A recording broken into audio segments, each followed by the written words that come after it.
Коми продолжается онлайн-голосование за проекты благоустройства в рамках федерального проекта формирования комфортной городской среды.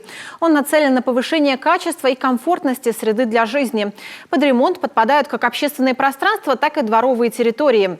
Присоединиться к голосованию можно самостоятельно онлайн через портал госуслуг, либо же с помощью волонтеров. Они дежурят в разных частях города.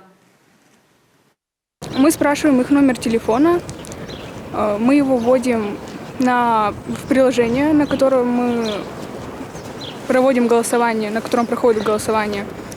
Им на телефон звонит номер, последние 4 цифры номера этого телефона – это код, чтобы под их именем больше никто не смог проголосовать. Также мы спрашиваем их фамилию и имя, чтобы под их именем никто не смог проголосовать.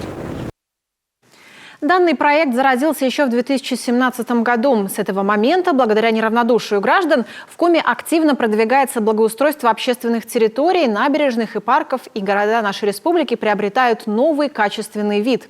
Напомним, что проголосовать может каждый желающий старше 14 лет. Здесь важен каждый голос, ведь именно от жителей республики зависит, какие объекты в следующем году будут обустраиваться в первую очередь.